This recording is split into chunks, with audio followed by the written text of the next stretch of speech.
Hello, English learners. Welcome to the Real English Podcast. I'm Jack. And I'm Emily. We're so glad you're joining us today. Are you planning any long trips soon, Emily? I am, actually, but I'm feeling a little stressed about leaving my cat. Oh, I totally understand that. Finding a good house sitter is stressful. Exactly! You have to explain so many little rules to your friends. Yeah, like how to water the plants or when to feed the pets. Right? And that's exactly our topic for today. We're talking about how to brief a friend to watch your apartment. This is such a useful topic for real life. What do you think, Jack? Oh, absolutely. You need to know how to give clear, polite instructions. Yeah, nobody wants to sound bossy to a friend doing a big favor. Good point. We also cover what to say if an emergency happens. And how to explain funny household quirks, like my tricky front door. My shower handle is completely backwards. You really need good English to explain that. That's so true. Intermediate learners will find this highly practical for everyday situations. So, are you ready to learn some essential household words? Let's do it. Let's jump right into our vocabulary preview. Before we listen to the conversation, let's look at some vocabulary. We have 3 really useful words for you today. These will help you understand the apartment instructions clearly. Let's start. Quirk. So, what exactly is a quirk, Jack? Well, it's a strange or unusual feature of a place. Exactly. Every apartment has a few quirks, right? Oh, definitely. Like a door that always sticks. Yeah, or a noisy refrigerator that suddenly hums. Have you lived anywhere with a funny quirk? My old apartment had a shower that whistled loudly. Really? That sounds super annoying. It was, but you get used to those quirks eventually. Fiddle. This is a great action word for household things. It really is. To fiddle with something means to adjust it. Yeah, you move it around with your hands. People often do this because something isn't working perfectly, right? Exactly. You might need to fiddle with a key in a broken lock. Oh, I have to do that at my house. Do you have a tricky front door? Yeah, I have to fiddle with the handle to actually open it. That's a perfect everyday example for this word. Protocol. This sounds like a very formal word to use here. It does sound serious. It basically means a clear set of rules. Or a specific plan for how to do something. Why do we use it for apartment sitting? Well, because you really need to have an emergency protocol. Right? Like what to do if the indoor cat escapes. Or if a water pipe breaks in the kitchen.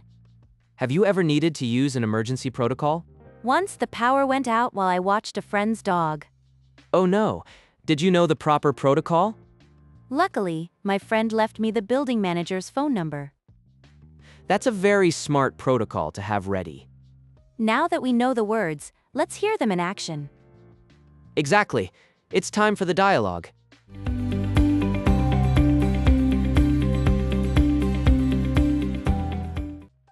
Thanks so much for watching the place, Sarah. I really appreciate it. No problem at all. I'm happy to help. What's the protocol for feeding the cat? Right, so Barnaby gets half a cup of dry food every morning. Half a cup. Got it. Does he get wet food too? Yeah, just a small spoonful at night. He has a funny quirk, though. Oh, really? What kind of quirk?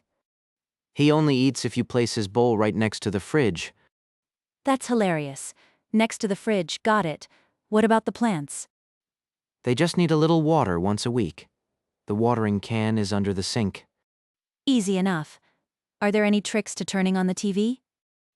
Actually, yes, you have to fiddle with the remote a little bit. Fiddle with it, how? Do I need to press the buttons hard?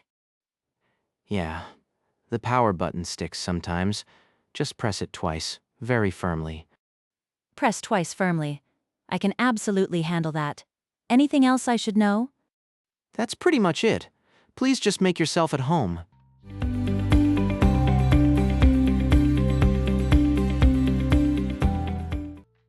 Welcome back, everyone. Let's dive into the language takeaway. Yeah, we heard some great phrases in the dialogue. Exactly. Giving apartment instructions can be quite tricky. What was the first word we noticed? We heard the word quirk. Right? The phrase was, he has a funny quirk. So, what does a quirk actually mean? A quirk is a strange little habit or feature. I see. Is it a bad thing? No, it's usually totally harmless. It just makes something unique. That makes sense. Like a pet with a silly habit. Exactly. My dog has a funny quirk. He sleeps in the bathtub. Really? That's so funny. Yeah, it's silly. Old houses have quirks too, right? Good point. Maybe a floorboard always squeaks when you step on it. Right. What's the next phrase we have, Jack? The next one is, you have to fiddle with. Ah, yes. The word fiddle is great. What does it mean to fiddle with something? It means to gently adjust something with your hands.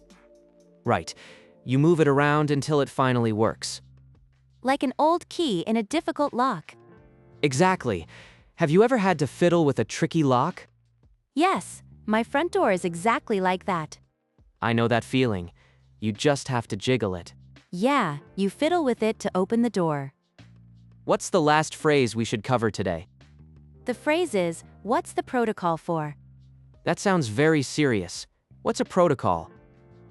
Usually, a protocol is an official rule. I see, like in a hospital or maybe the military. Right, but here, we use it casually with friends. So what does it mean for watching an apartment? It just means the normal routine or the plan. Oh, that's interesting. Like the feeding protocol for a hungry cat. Exactly. It makes the instructions sound clear, but still fun. Have you ever asked for a protocol like that? Yeah? I asked a friend about the protocol for their recycling. That's a really great example. Every building is different. Right. It's a very polite way to ask for instructions. These are really helpful phrases for our intermediate learners. Definitely. Now you can explain your apartment perfectly. Let's turn those words into phrases you can actually use. Yeah, we really want you to sound totally natural. Exactly. So earlier we talked about those funny house quirks. Right? Those unusual little problems? How do we explain them? I always like to say, just a heads up about. Oh, that's a great phrase. It sounds so friendly. Yeah, it warns your friend without sounding too bossy. What's a good example of using that in real life? You could say, just a heads up about the shower. Right. Or just a heads up about the tricky lock. Exactly. Have you ever used that phrase yourself at home? All the time. I'm always warning people about my loud fridge. That makes perfect sense. What about when people fiddle with things? We want to tell them not to do that, right? Yes, but politely. You can say, try not to mess with. Try not to mess with. I really like that one. It's much better than just saying, don't touch this. Totally. What's a normal way to use that phrase? Try not to mess with the air conditioning too much. Good point. Or, try not to mess with the router. Right. You definitely don't want them breaking the internet connection. No way. What about our last word, the house protocol? Protocol sounds a bit too formal for a friend, right? Yeah, I wouldn't use that word for feeding my cat. Exactly. So instead, you can say, the usual routine is. The usual routine is. That sounds very relaxed and easy. It really does. How would you use it for your cat? I'd say, the usual routine is to feed him twice. Perfect. Or the usual routine is a walk every morning. I see. It just sets clear expectations for your friend. Exactly. These patterns make leaving instructions so much less stressful. Let's listen to the apartment briefing dialogue one more time, so you can hear exactly how those intermediate words are used.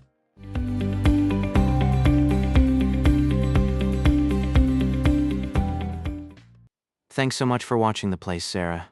I really appreciate it. No problem at all. I'm happy to help. What's the protocol for feeding the cat? Right, so Barnaby gets half a cup of dry food every morning. Half a cup. Got it. Does he get wet food too? Yeah, just a small spoonful at night.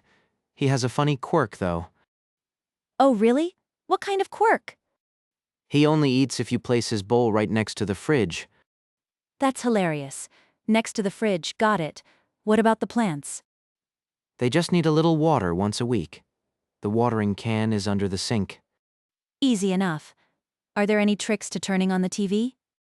Actually, yes, you have to fiddle with the remote a little bit. Fiddle with it, how? Do I need to press the buttons hard? Yeah, the power button sticks sometimes. Just press it twice, very firmly. Press twice firmly. I can absolutely handle that. Anything else I should know? That's pretty much it. Please just make yourself at home.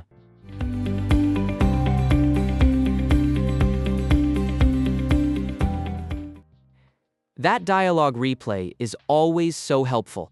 Yeah? Hearing it twice really locks those phrases in your brain? Exactly. I love how Mark explained Barnaby's funny quirk. Next to the fridge. Cats are so particular, aren't they? They really are. My old cat would only drink from the sink. That's hilarious. Sarah handled all the instructions perfectly, though. Right?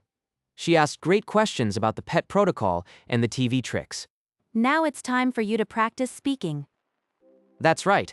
Speaking out loud really builds your confidence. We've picked some useful phrases from the dialogue. Please listen carefully to Mark and repeat after him. Yes, say the sentences out loud wherever you are right now. Thanks so much for watching the place, Sarah. Barnaby gets half a cup of dry food every morning. He has a funny quirk, though. He only eats if you place his bowl right next to the fridge. The watering can is under the sink. You have to fiddle with the remote a little bit. Please just make yourself at home. Great job practicing those phrases today. Yeah, your pronunciation gets better every single time. Thank you so much for learning English with us. If you found this lesson helpful, please like, share, and subscribe. It really helps our channel grow so much. And it helps other learners find our lessons too. We really appreciate your amazing support. Goodbye for now, and we'll see you in the next video. See you next time.